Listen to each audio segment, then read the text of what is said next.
Hoy vamos a ver cómo el equipo misionero y Pablo llegan a Tesalónica, que es otra ciudad clave, principal, importante en Europa. Vamos a ver que, como siempre, hay problemas y oposición, pero esto no detiene el progreso del Evangelio. Antes es como combustible, como fuego, los anima y los motiva más. Y esta mañana vamos a quedarnos un poquito aquí en Tesalónica, porque aquí hay varias lecciones, unos versículos claves donde Dios tiene muchas lecciones para nosotros y sobre todo para esta iglesia. Y confiando en Dios, espero que así sea. Pues el Señor ha tocado mi corazón, espero que toque el de ustedes. Entonces vamos a ir a Hechos capítulo 17, versículos 1 al 9, y vamos a leerlo. Dice la palabra del Señor, que es la Biblia. Pasando por Anfípolis y Apolonia, llegaron a Tesalónica, donde había una sinagoga de los judíos. Y Pablo, como acostumbraba, fue a ellos y por 3 días de reposo discutió con ellos, declarando y exponiendo por medio de las Escrituras que era necesario que el Cristo padeciese y resucitase de los muertos, y que Jesús, a quien yo os anuncio, decía él, es el Cristo. Y algunos de ellos creyeron y se juntaron con Pablo y con Silas, y de los griegos piadosos gran número, y mujeres nobles no pocas. Entonces los judíos que no creían, teniendo celos, tomaron consigo algunos ociosos, hombres malos, y juntando una turba, alborotaron la ciudad, y asaltando la casa de Jasón, procuraban sacarlos al pueblo. Pero no hallándolos, trajeron a Jasón y a algunos hermanos ante las autoridades de la ciudad, gritando: estos que trastornan el mundo entero también han venido acá, a los cuales Jasón ha recibido, y todos estos contravienen los decretos de César, diciendo que hay otro rey, Jesús. Y alborotaron al pueblo y a las autoridades de la ciudad, y a las autoridades oyendo estas cosas. Pero obtenía fianza de Jasón, y de los demás los soltaron. Vamos a orar.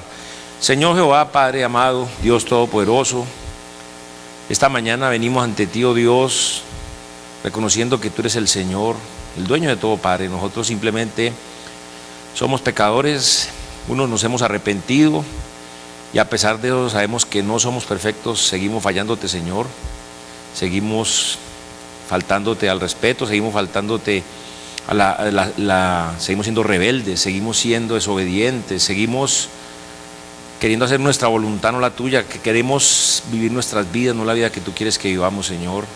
Y por eso, oh Dios, esta mañana te suplicamos, te rogamos, te imploramos, oh Dios, que tomes este trasto de barro, Señor, y lo uses, y tu palabra sea exaltada, glorificada, honrada, y tu nombre levantado, Señor. Pero sobre todo que hagas una obra en todos y en cada uno de nosotros esta mañana, entendiendo cuál es nuestra situación delante de tu voluntad y cómo estamos parados, Señor, en cuanto a la misión.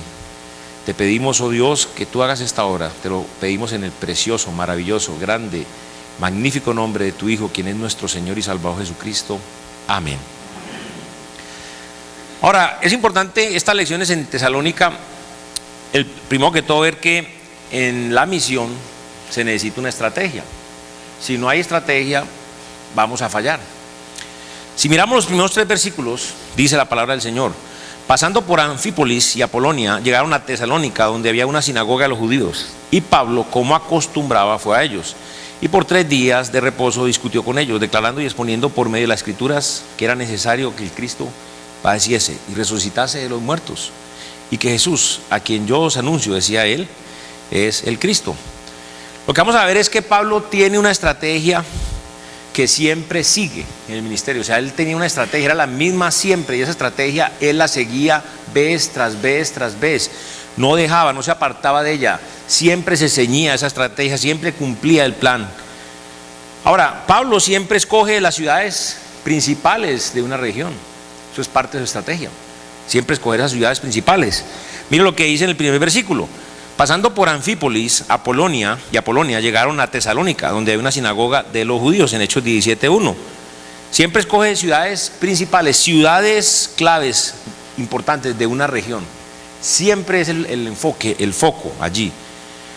Ahora, ¿qué hace Pablo? Pablo siempre llega allá, Pablo evangeliza, ¿sí? Predica el evangelio en esa ciudad, y después que se establece una iglesia, deja esa iglesia establecida que puede llevar la misión a otras regiones alrededor, donde le es más fácil a los locales de cada sitio, de cada región, de cada provincia, país o lo que sea, seguir llevando el evangelio a áreas rurales. Esto es lo que Pablo siempre hace.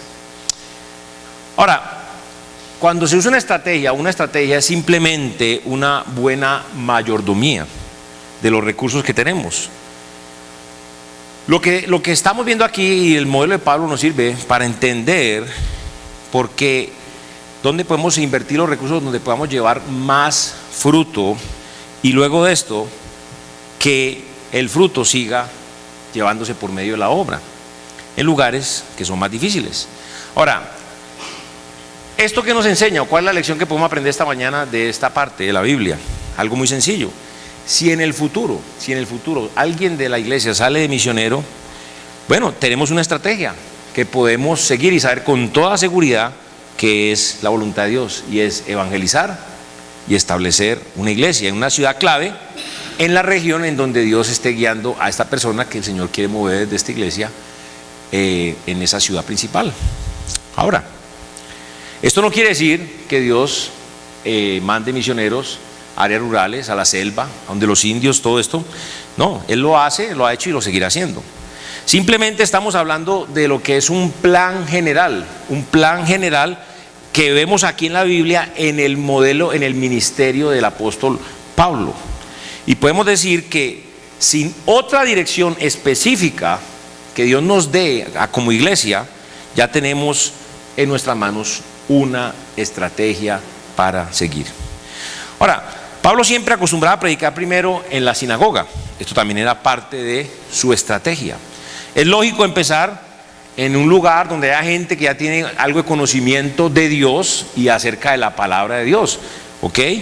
Miren lo que dice en el Hechos 2, 17, 2 y 3. Y Pablo, como acostumbraba, fue a ellos. ¿A quiénes? A la sinagoga. Por 3 días de reposo, y desde reposo discutió con ellos, declarando y exponiendo por medio de las Escrituras que era necesario que el Cristo padeciese y resucitase de los muertos, y que Jesús, a quien yo os anuncio, decía Pablo, es el Cristo. Ahora, si empezamos con gente que tenga un poco de conocimiento de Dios, de la palabra de Dios, hay algo interesante: habrá menos trabajo preliminar al principio. También vamos a tener fruto más rápido y mayor crecimiento al principio, y esto hará que se establezca una iglesia más rápido. ¿Ok? Es más, así ocurrió en el caso de esta iglesia. Gente que tenía un pasado religioso, conocía la palabra, conocía acerca de Dios, y realmente así ocurrió.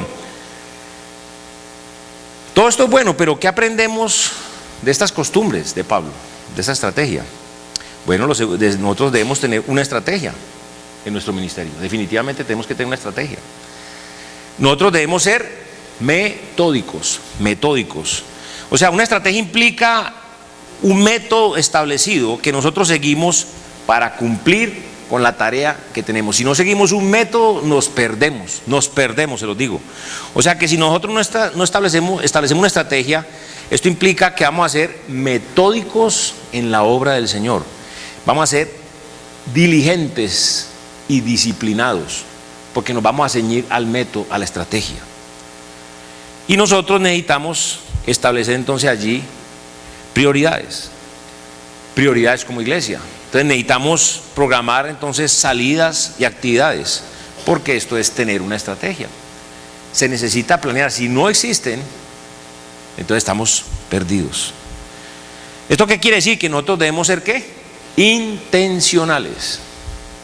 Si uno no busca intencionalmente hacer las cosas, no las va a hacer. Una estrategia implica que tenemos que ser intencionales en cumplir esa misión, en llevar a cabo la misión que tenemos. Ahora, la estrategia establece lo que nosotros pretendemos hacer, es decir, nuestro plan. Es decir, hay que hacer un plan como Pablo lo hacía, y nosotros podemos hacerlo. Pero nosotros podemos hacer el mejor plan que pueda existir sobre el universo. Solo que hay una cosa: hay que seguirlo para que funcione. ¿O no?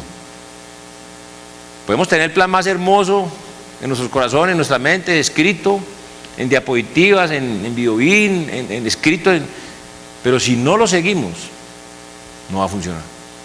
Ok, Ahora, es interesante ver este segundo aspecto esta mañana, que es que en la misión siempre habrá fruto. Siempre habrá fruto. Vea el versículo 4 lo que dice. Y algunos de ellos creyeron y se juntaron con Pablo y con Silas. Y de los griegos piadosos, gran número. Y mujeres nobles, no pocas. Oiga pues lo que dice ahí. Ahora, ¿por qué siempre habrá fruto? Habrá fruto porque es la voluntad de Dios. Y ahí está ese pasaje precioso que es Juan 15:16. Que dice, no me elegisteis vosotros a mí, sino que yo os elegí a vosotros y os he puesto para que vayáis y llevéis fruto. Y vuestro fruto permanezca, para que todo lo que pides al Padre en mi nombre, Él os lo dé. Volvemos a lo mismo que decíamos en estos días. Nos encanta el final, ¿sí o no? ¿A quién no le encanta decir, Señor, dame, dame, y que el Señor le dé? A todos, seamos honestos. O si no, ¿para qué le pide? Ahora, pero el problema es que Él nos va a dar todo, pero si hacemos lo que tenemos que hacer. Si no, no. O sea, que el Señor nos eligió. O sea, no pensemos ni por un instante. Y yo cada vez me doy cuenta más de eso. Es impresionante lo débiles que somos, lo falibles. O sea, aquí ninguno somos más, menos. Aquí ninguno, o sea, Pablo era especial porque le dejaron ver el cielo. Pero nosotros, ¿qué hemos visto? Nada. Pero Él nos eligió, o sea, no nos escogió porque usted es especial, importante, imprescindible, no, por su misericordia, pero nos escogió, nos seleccionó y nos ha puesto, nos ha colocado. El Señor no lo colocó aquí para que usted sea feliz, el Señor no lo colocó a usted aquí para que a usted le vaya bien. El Señor lo colocó para que usted haga lo que Él quiere que Él haga. Eso es, y eso es lo que no entendemos. Nosotros todos pensamos aquí que estamos aquí para jactarnos, para vanagloriarnos, para ser bendecidos, para recibir cosas materiales, ser aceptados, yo no sé, tantas cosas que podemos pensar, pero Él nos puso para que vayamos a ser discípulos. Para eso nos puso el Señor, para nada más. Ahora, no entendemos eso, porque es que yo le digo algo, esta mañana venía con papá en el carro hablando y que el hermano él se murió y que la esposa y un hijo de él están por allá, que van para Tunja, que celebraron una homilía, que no sé qué, bueno. Y a él le duele, y a mí también, pero es increíble porque uno no entiende tanto que les han hablado y tanto y nada, pero ¿por qué nosotros, por qué sí hemos entendido? Ahora, cuando usted y yo estamos acá y entendemos que sin merecerlo, vamos para el cielo.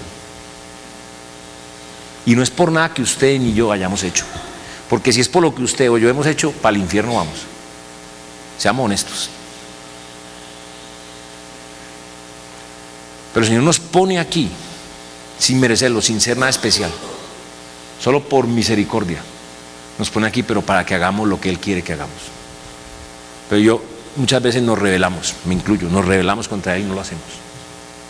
No lo hacemos.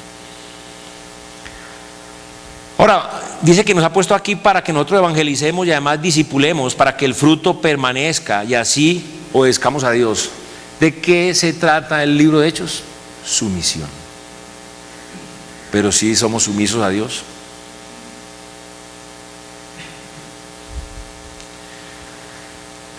Ahora, Dios lleva fruto a través de la predicación del Evangelio. Así es como Dios lleva fruto, a través de la predicación del Evangelio, no más. Mire que cuando dice, y algunos de ellos creyeron y se juntaron con Pablo y con Silas. Qué interesante porque dice algunos de ellos, ¿de quién? De los judíos. Algunos de los judíos que están en la sinagoga creen y se juntan con Pablo y Silas. O sea, el evangelismo resulta en el establecimiento de una iglesia, la iglesia de Tesalónica. Ahora, qué interesante que es un grupo de judíos que conocen de Dios y conocen las Escrituras. Estamos hablando nuevamente de la estrategia. Pero también dice la Biblia que gran número de gentiles piadosos creen. Eran estos gentiles que estaban buscando y que asistían a la sinagoga. Y aquí es donde vamos a buscar en Efesios 2, todos, Efesios 2. Ahí sale la cita, pero no más. Efesios 2, 11 al 16, para que entendamos la transición que está tomando en el libro de los Hechos, cómo el Señor de ambos pueblos hizo uno solo, ahora es la iglesia. No es ni judío ni gentil, sino la iglesia, ¿sí? Entonces, mire lo que dice en Efesios 2, 11 al 16, dice: por tanto, acordaos que en otro tiempo vosotros los gentiles, en cuanto a la carne, erais llamado incircuncisión por la llamada circuncisión, o sea, por los judíos, hecha con mano en la carne. En aquel tiempo estabais sin Cristo, alejados de la ciudadanía de Israel y ajenos de los pactos de las promesas, sin esperanza y sin Dios en el mundo. Esa es la situación de los incrédulos, están sin esperanza y sin Dios en el mundo, como estábamos nosotros. Pero ahora en Cristo Jesús, vosotros que en otro tiempo estabais lejos, habéis sido hechos cercanos por la sangre de Cristo, por nada más.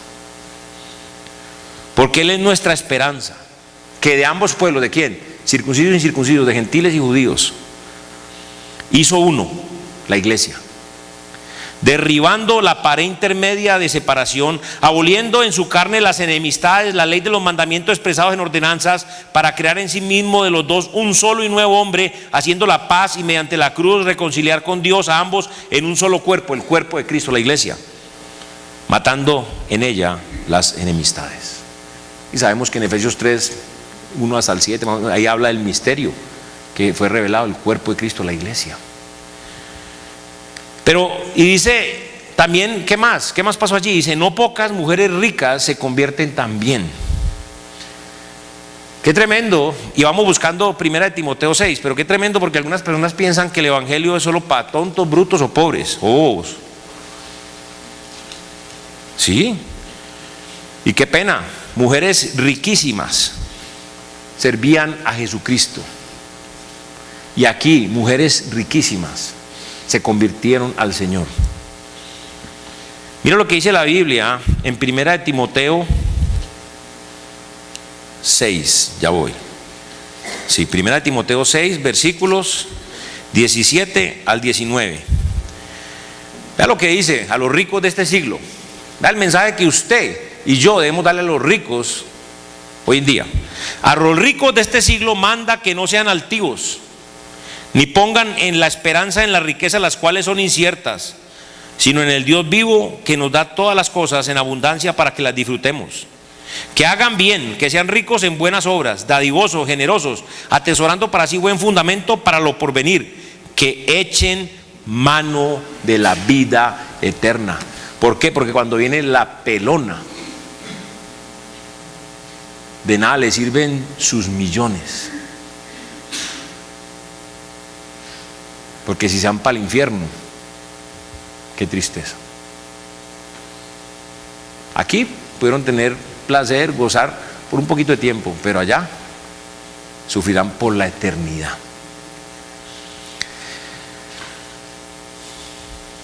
Hermanos, cuando sembramos la semilla, habrá crecimiento. Sembramos la palabra, habrá crecimiento. Y cuando testificamos, habrá fruto. Nosotros tenemos que sembrar y testificar. ¿Quién hace lo otro? El Señor. Pero nosotros tenemos que sembrar y testificar. La pregunta es si lo estamos haciendo.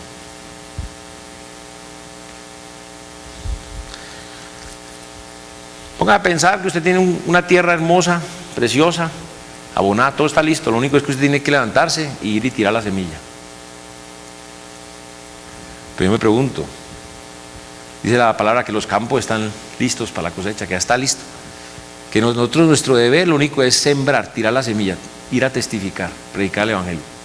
¿Lo estamos haciendo o no? Y yo se los digo, mis hermanos, porque uno se desenfoca así. No solo usted, yo, todos nos desenfocamos. Entonces yo les pregunto si estamos sembrando y testificando. Bueno, ahora vamos a ver otro interesante, el tercer aspecto. En la misión siempre habrá trastornos, pero no esos que, me da mucho, a mi mami tan linda siempre me dice: ay, mijito, me da un trastorno. No estaba hablando de esos trastornos, Pero mira lo que dice el versículo 5 hasta el 8. Entonces los judíos que no creían, teniendo celos, tomaron consigo algunos ociosos hombres malos y juntando una turba alborotaron la ciudad y asaltaron la casa de Jasón. Procuraban sacarlos al pueblo, pero no hallándoles trajeron a Jasón y a algunos hermanos ante las autoridades de la ciudad gritando: estos que trastornan el mundo entero también han venido acá, a los cuales Jasón ha recibido, y todos estos contravienen los decretos de César, diciendo que hay otro rey, Jesús. Y alborotaron al pueblo y a las autoridades de la ciudad oyendo estas cosas. Ahora, ¿qué quiere decir? Hay trastornos, en la misión siempre habrá trastorno de parte de ellos, pero más adelante vamos a ver que también tiene que haber de parte de nosotros, pero habrá trastornos de parte de ellos. ¿Cómo así? Miremos nuevamente Hechos 17:5, dice: entonces los judíos que no creían, teniendo celos, tomaron consigo algunos ociosos, hombres malos, y gritan, y juntando una turba alborotaron a la ciudad, y asaltando la casa de Jasón, procuraban sacarlos al pueblo. ¿Qué pasa? Como siempre, cuando Dios bendice, los religiosos tienen celos. Ahora, en Tesalónica vemos cómo ellos alborotan al pueblo, y como van a la casa, no encuentran a Pablo, entonces cogen a Jasón y a otros hermanos, porque era lo que dice Hechos 17, la primera parte. Pero no hallándolos, trajeron a Jasón y a algunos hermanos ante las autoridades de la ciudad.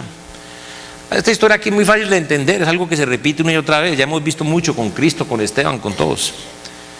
Pero lo que nos interesa ahora es la acusación que les hacen, la acusación que les hacen estos religiosos celosos a los discípulos de Jesucristo, en la segunda parte del versículo 6, Hechos 17:6, gritando. ¿Qué gritaban? Estos que trastornan el mundo entero también han venido acá. Aquí los judíos están acusando a los discípulos de Jesucristo de trastornar el mundo entero.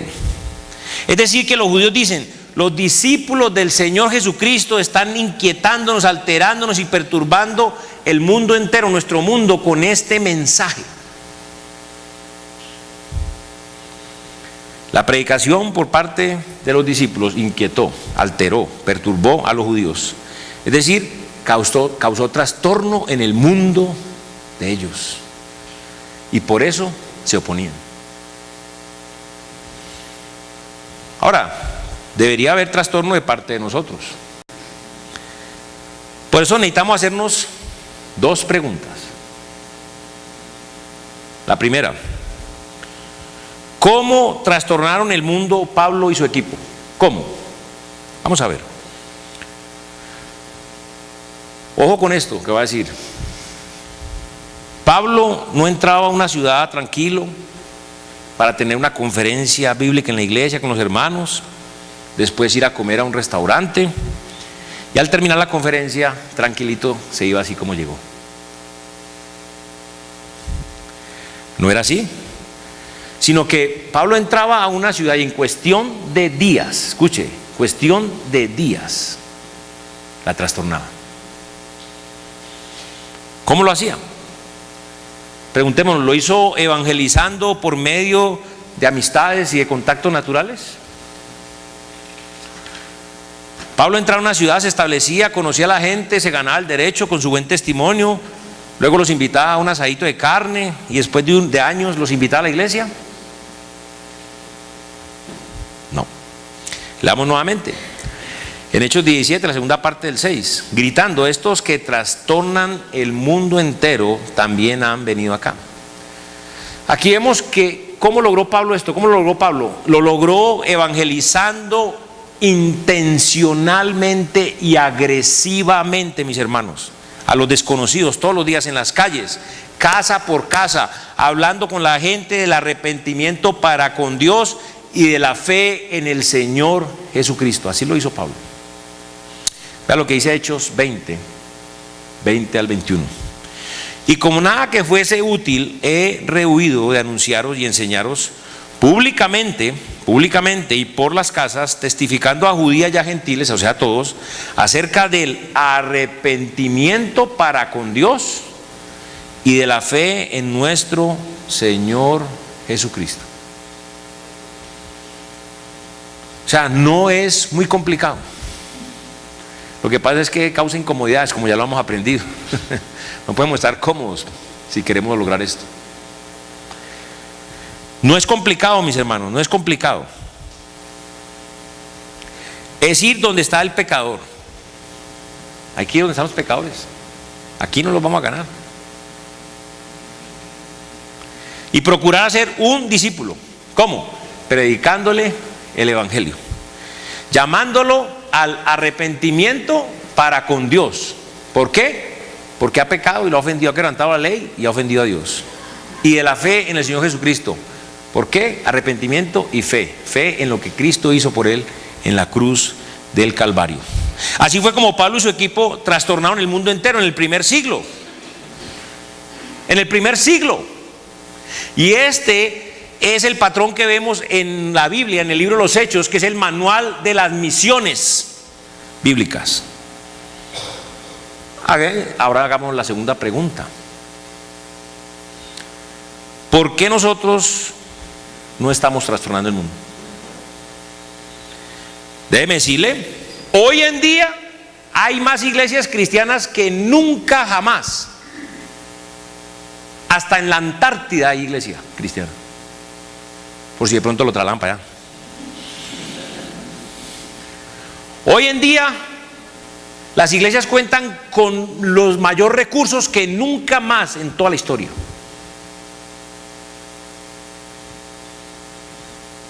Pero hoy en día es cuando la iglesia está causando menor impacto que nunca jamás.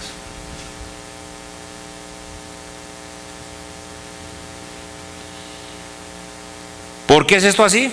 ¿Por qué no trastornamos nuestro mundo como Pablo y su equipo? La respuesta es sencilla. Porque no lo imitamos, porque no hacemos lo que Pablo hacía. Entonces nosotros no vemos lo que él sí vio y lo que vemos en la Biblia. En muchas iglesias de hoy en día es pura pachanga, puras payasadas y plata. Nada de la misión, ¿sí o no? Pero ojo, en otras iglesias es puro egocentrismo, todo para nosotros. Y lo más tremendo, están avergonzadas del evangelio. ¿No será ese nuestro caso, hermanos?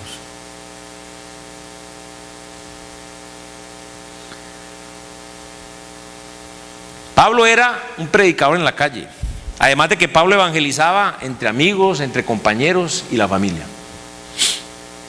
Lo importante es muy sencillo, Pablo era intencional y agresivo con el evangelismo. Intencional y agresivo, punto. En la tarea de hacer discípulos. Y eso debemos hacer. A mí me sorprende aquí don Gilberto. Él es intencional y muy agresivo. Hasta a veces me avergüenza a mí. No puede ser como él. Pero él siempre está pensando en el evangelismo. Y así tiene que ser, hermanos. Deme algo, es muy importante que tenemos que entender, mis hermanos. El poder, escúcheme bien, está en la palabra del evangelio. No está en los programitas, en las amistades, en los deportes, no, señor. No está en las actividades, no. Vea lo que dice la palabra del Señor en 1 Corintios 1, 18 al 21. Porque la palabra de la cruz es locura a los que se pierden, pero a los que se salvan, esto es a nosotros, es poder de Dios. Pues está escrito, destruiré la sabiduría de los sabios y desecharé el entendimiento de los entendidos. ¿Dónde está el sabio? ¿Dónde está el escriba? ¿Dónde está el disputador de este siglo? ¿No ha enloquecido Dios la sabiduría del mundo? Pues ya que en la sabiduría de Dios el mundo no conoció a Dios, mediante la sabiduría agradó a Dios salvar a los creyentes por la locura de la predicación. Ahora, esto que estoy diciendo es crucial que lo entendamos. Importantísimo que lo creamos. Y urgentísimo que lo vivamos. Pero sabe, yo lo digo honestamente, si somos honestos, pensemos, a mí me ha pasado, yo soy honesto, a mí me gusta aparentar lo que no es. Pero cuántas veces estamos en la calle y a veces no queremos que nos digan que somos locos y que de pronto nos vean amigos o vecinos del barrio, compañeros de la empresa, ¿o no? Vea que a uno hasta nos cuesta decir la verdad.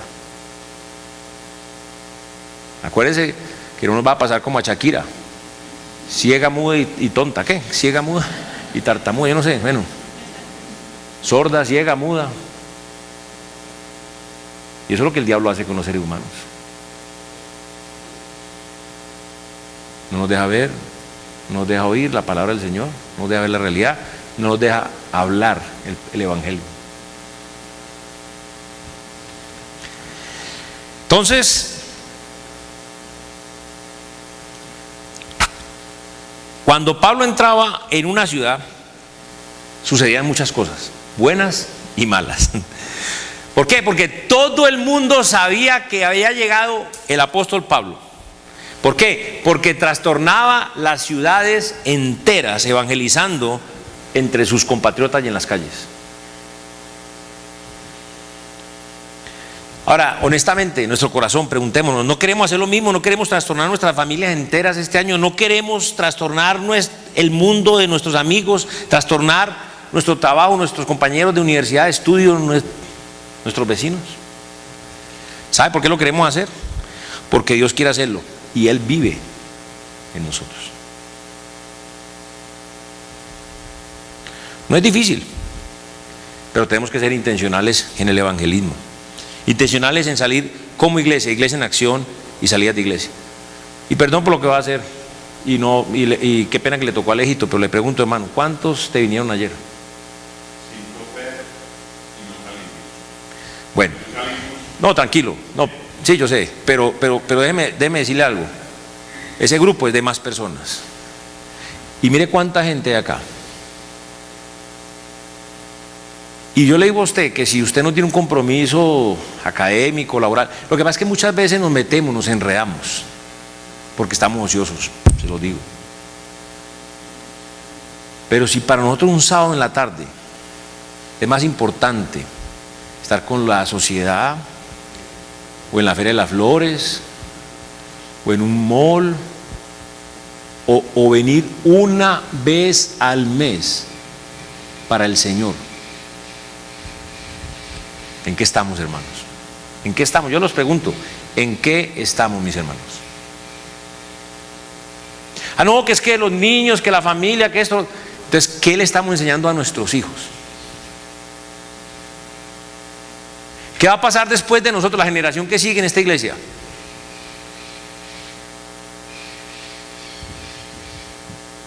¿No estamos pues en la época de la Odisea? ¿No estamos en la época de la Odisea? Claro. Cada vez más fríos. Estamos en esa época. Y acuérdense, avivamiento no va a haber. Y uno quisiera que el Señor le conectara aquí una cosa con combustible y que uno y que no se apagara, ¿sí o no? Pero ese avivamiento solamente se da si morimos a nosotros mismos y presentamos nuestro cuerpo como instrumentos para el Señor. No hay más, no hay otra forma, no, andar o en el espíritu o en la carne, no hay más, mis hermanos, se los digo. Y así usted no me crea, se lo digo con mucha humildad. Cuando uno no anda en el espíritu, anda en la carne, punto. No hay más. Es lo uno o lo otro, blanco o negro, no hay más. No, es que estoy medio gris, no hay más, se lo digo con mucho amor. Ahora, fíjense en qué tan sencillo los sábados. Y mucha gente dice, no, yo no, pero yo le pregunto, listo, no pudiste salir el sábado, está muy bien, pero ¿estás sembrando y testificando entre semana? La respuesta es no. ¿Sí o no? Seamos honestos. Entonces, ¿por qué no comenzamos con venir los sábados? Esa es nuestra estrategia, el plan que tenemos como iglesia, de venir acá. ¿Y cuál es la estrategia? Incluye muchas cosas, incluye que usted puede ser tímido, ahora vamos a ver las razones de ser tímido, pero ahí se va soltando y va empezando y después lo hace solo. Así le ha pasado a muchos hermanos. Pero mira, ahí están las listas. Ya vimos ahorita la que nos toca este sábado. Vamos a ver cuántos vienen. Así de sencillo. Ahora, ¿por qué estamos diciendo esto?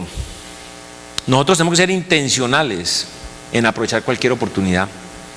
Intencionales en la conversación, intencionales cada día. Si no estamos pensando en eso, nosotros tenemos que vivir, respirar y comer evangelismo, porque si no, no lo vamos a hacer. Tenemos que obsesionarnos, escúcheme, con la misión de hacer discípulos. Si no, estamos fritos y vamos a ser una iglesia más del montón.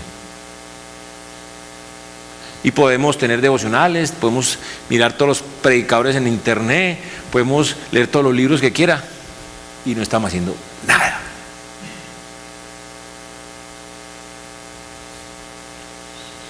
Ahora, de hacer un discípulo, mire, ya estamos en agosto. ¿Y cuál fue nuestra meta para este año? Hacer un discípulo. Y ya yo me veo en aprieto, ¿nos estamos viendo en aprieto o no? Está pasando el tiempo y de aquello, nada. Si hacemos esto, solo eso, veremos a Dios trastornando nuestro mundo, así como lo hizo en Tesalónica. Para terminar, en la misión siempre habrá alternativas. Versículo 9. Pero obtenía fianza de Jasón y de los demás, los soltaron. Ahora, Jasón da fianza. Aquí vemos que este Jasón está dando fianza. Bueno, ¿eso qué tiene que ver? Jasón da su palabra, su garantía de que Pablo y Silas no volverán a Tesalónica a predicar la palabra. Eso es lo que hizo Jasón. Vea lo que dice en Hechos 17:10. Inmediatamente los hermanos enviaron de noche a Pablo y a Silas hasta Berea. Y allí, ellos habiendo llegado, entraron en la sinagoga de los judíos. Otra vez vuelve y juega. Pablo y Silas se van a otra ciudad. ¿Cuál? Berea. Y allí siguen, ¿cómo? Con la misma estrategia. Una ciudad principal, empezando a evangelizar en la sinagoga. Ahora, pero la historia de la obra en Tesalónica no termina aquí. Los tesalonicenses todavía tienen muchas leccioncitas, podemos aprender muchas lecciones a través de ellos. Ya lo que dice Hechos 17, 11 al 14. Y estos eran más nobles que los que estaban en Tesalónica, pues recibieron la palabra con toda solicitud, escudriñando cada día las escrituras para ver si estas cosas eran así. Así que creyeron muchos de ellos y mujeres griegas de distinción y no pocos hombres. Cuando los judíos en Tesalónica supieron que también en Berea era anunciada la palabra de Dios por Pablo, fueron allá y también alborotaron a las multitudes. Pero inmediatamente los hermanos enviaron a Pablo que fuese hacia el mar, y Silas y Timoteo se quedaron allí. ¿Qué pasa? Se levanta otra persecución y Pablo tiene que salir también de Berea. Sigamos Hechos 17:15. Y los que se habían encargado de conducir a Pablo le llevaron a Atenas. Y habiendo recibido orden para Silas y Timoteo de que viniesen a él lo más pronto que pudiesen, salieron. Ahora, ¿aquí qué pasa? El apóstol Pablo se va para Atenas. ¿Qué es Atenas? En aquel entonces es el centro universitario mundial. Pero a pesar de eso, Pablo no puede dejar de pensar en Tesalónica, en los tesalonicenses. Él se quedó corto, imagínense. Él solo piensa en evangelizar, en discipular a estos tesalonicenses, en seguir evangelizando, seguir discipulando a los que ya son salvos. Entonces, ¿qué hace Pablo para poder cumplir con la misión cuando no puede estar con ellos presencialmente o cara a cara, digámoslo así, o con ellos? Una alternativa: literatura. Al final de Hechos 17 o al comienzo de Hechos 18, Pablo escribe su primera carta, su primera epístola a los tesalonicenses. Eso es el año 54 después de Cristo aproximadamente. Esta carta es la que conocemos como Primera Tesalonicenses. Y vean lo que dice ahí en Primera Tesalonicenses capítulo 3, 1 al 10.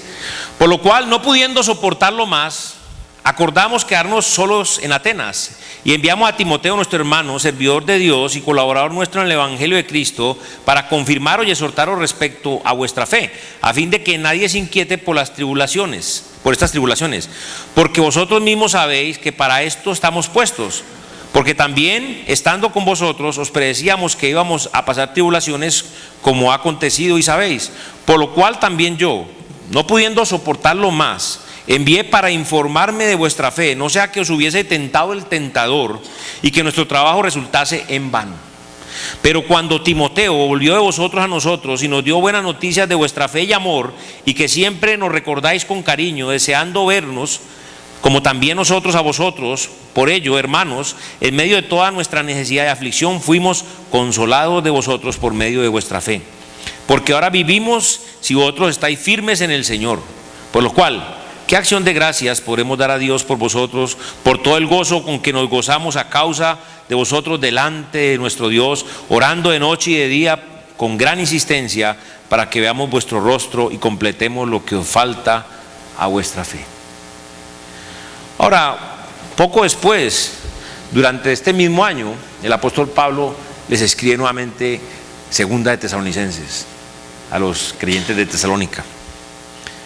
Y mire lo que dice en Primera de Tesalonicenses 2:18.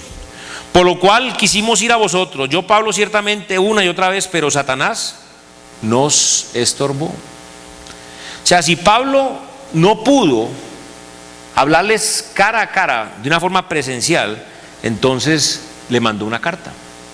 Y lo hizo. Y lo hizo varias veces. Lo hizo por lo menos 14 veces. Porque Pablo escribió por lo menos 14 epístolas en el Nuevo Testamento. Con estas dos cartas de Tesalonicenses, primera y segunda, nosotros vemos otra manera de llevar a cabo la misión de hacer discípulos. Entonces, cuando no podemos hablar, entonces podemos entregar literatura. Qué interesante. Y aquí es lo que les había dicho, hay muchas razones por las cuales no podemos hablar.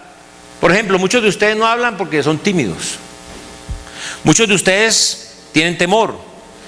A otros pueden estar en una mala circunstancia, como le pasaba a Pablo, el afán. En el momento no tenemos tiempo, déjele un tratado.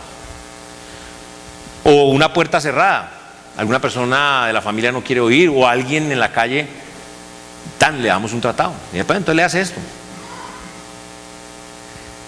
¿Sí? Cada carta que Pablo escribió es un tratado. Algunas son más evangelísticas que otras, pero cada carta en el que escribió en el Nuevo Testamento son tratados. No obstante, aunque tenemos alternativa, la meta no cambia. La misma meta, ¿cuál? Imitar a Pablo. Vea, recuerde, ¿cómo podemos trastornar a nuestro mundo? Imitando a Pablo. Ahora, ¿por qué podemos decir con tanta desfachatez y con tanta seguridad que podemos imitar a Pablo? ¿Sabe por qué? Porque Pablo era un imitador de Cristo, solo por eso. No porque Pablo, entonces Pablo es lo máximo, no, lo máximo es Cristo. Acuérdense que él dijo en 1 Corintios 11:1, sed imitadores de mí, así como yo de Cristo. ¿Ok? Ahora, preguntemos, ¿qué hicieron los tesalonicenses después de la salida de Pablo? Ellos seguían el ejemplo de Pablo, imitaban a Pablo. Eso es lo que hicieron ellos. Ahora, ellos estaban imitando a Cristo, que también trastornó el mundo. El Señor Jesucristo trastornó el mundo. Pablo también, porque era un imitador de Cristo. Ahora, Cristo no solamente trastornó el mundo, Cristo trastornó el universo. Leamos lo que dice 1 Tesalonicenses 1:6. Y vosotros vinisteis a ser imitadores de nosotros y del Señor, recibiendo la palabra en medio de gran tribulación, con gozo en el Espíritu Santo. Entonces estos de Tesalónica imitaban a Pablo. Ellos hacían lo mismo que vieron hacer o veían hacer a Pablo. En 1 Tesalonicenses 1:7, vea, de tal manera que habéis sido ejemplo a todos los de Macedonia y de Acaya que han creído. Ahora, por esta razón, como ellos imitaban, ellos también llegaron a ser un testimonio digno de imitar. Y también en 1 Tesalonicenses 1:8, porque partiendo de nosotros ha sido divulgada la palabra del Señor, no solo en Macedonia y Acaya, sino que también en todo lugar vuestra fe en Dios se ha extendido. De modo que nosotros no tenemos necesidad de hablar nada. Además, ellos, por haber imitado a Pablo, ellos trastornaron su mundo entero. Es decir, que se fueron a las regiones alrededor de la ciudad y la llenaron con el evangelio, la llenaron con el evangelio. De tal manera que dice que no había necesidad de hacer nada más allí. Ahora preguntemos, pongámonos en una situación hipotética. Supongamos que nosotros imitamos a Cristo, imitamos a Pablo. Nos podemos hacer lo que tenemos que hacer aquí en Medellín, en el Valle de Aburrá, que es nuestro mundo. Ese es nuestro mundo. Y llega Greg. Y Greg dice, honestamente este año no voy a sacar la caja de Coca-Cola.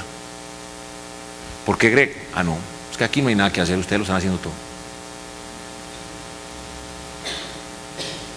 Pero nosotros estamos esperando que venga Greg cada año para que se pare en la caja de Coca-Cola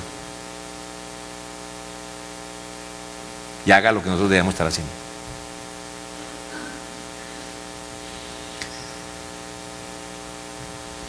Déjame decirte que todos los seres humanos somos pecadores. Hay unos que se han arrepentido, otros no. Arrepentirse es reconocer que lo que Dios dice en su palabra es verdad y reconocer que usted ha ofendido a Dios innumerable de veces. Todos lo hemos hecho. Usted ha quebrantado los mandamientos de Dios y como consecuencia usted es un enemigo de Dios. Y si usted muere en esa condición, sin duda usted va para el infierno. Si eso no le preocupa, lo siento por usted. Pero si le preocupa, entienda que hay una manera de solucionar eso. Pero esa es la manera de Dios, no la manera de los hombres, ni la religión, ni la secta, ni las filosofías. Es entender que usted tiene que arrepentirse, es decir, usted tiene que reconocer que lo que Dios dice es verdad, reconocer que usted ha pecado a Dios, que ha ofendido a Dios, pedirle perdón, confesarle a Dios esos pecados, estando con la actitud, el corazón, el deseo de apartarse de ellos. Y luego colocar toda su fe en el Señor Jesucristo, en lo que Él hizo por usted en la cruz, en su lugar en la cruz del Calvario. Y así es, usted se salva, por fe, no por obras. Hoy vimos, hermanos, que la obra realmente no es difícil de hacer, pero tenemos que evangelizar procurando hacer un discípulo. Esa me debo ahí.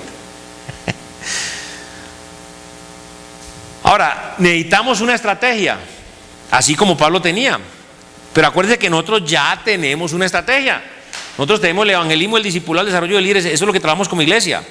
Pero hemos de procurar de ser intencionales en el evangelismo todos los días, mis hermanos, intencionales, con todo el mundo, buscando oportunidades o creando oportunidades para hablar del evangelio.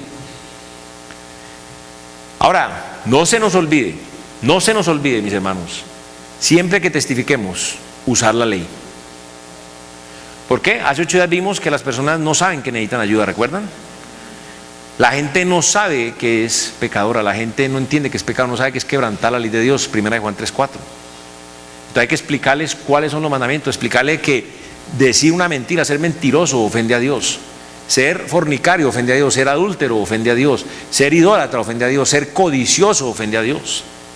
Hay que hablar a la gente para que ellos entiendan. Y así es que el evangelio se vuelve razonable, lógico. Porque todo el mundo dice, Cristo, el Salvador del mundo. Ay, ay, qué gusto. Ay, hasta hay un barrio allí que se llama El Salvador. Pero, ¿lo salva de qué? ¿De qué salva a Jesús? Del infierno. Eso es lo que la gente tiene que entender. Tiene que arrepentirse, ¿por qué? ¿De qué? Pues del pecado. La gente tiene que entenderlo. Entonces, ley y gracia. Ahora tenemos una estrategia específica, iglesia en acción. Nosotros como iglesia queremos alcanzar 2-3 kilómetros a la redonda, pero obviamente todo el Valle de Aburrá, tenemos que planificar no solamente la iglesia en acción, sino salidas de iglesia. Pero se los digo honestamente y me avergüenzo y mi culpa, las salidas de iglesia las dejamos de hacer. ¿Sabe por qué? Por la desidia de todos nosotros. Se consiguió un bus para que no fuera nadie. Y usted, póngase la mano en el corazón y diga, culpa mía. Y yo me digo, culpa mía.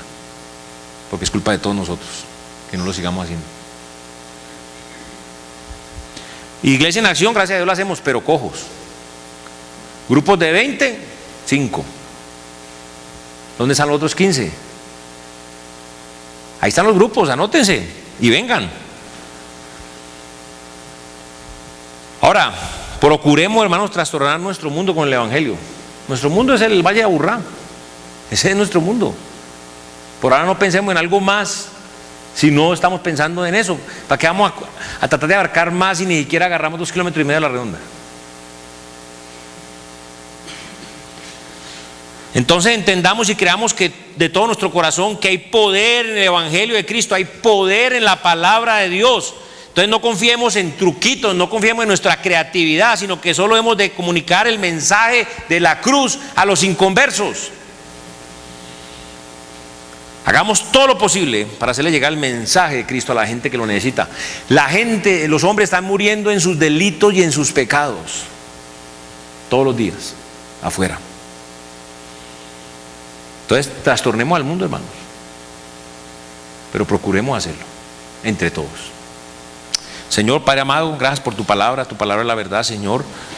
Solamente tú puedes hacer esa obra preciosa por medio de tu Espíritu Santo, partiendo nuestros corazones duros y rebeldes, Señor, para que decidamos de una vez someternos, humillarnos y obedecerte, Padre. Pero primero necesitamos actitud de sumisión, de sujetarnos, someternos, rendirnos a ti, entregarnos a ti, para que tú nos uses de acuerdo a tu voluntad. Haz esa obra en esta tu iglesia, Padre, te lo pedimos y rogamos en el nombre de tu Hijo, nuestro Señor y Salvador Jesucristo. Amén.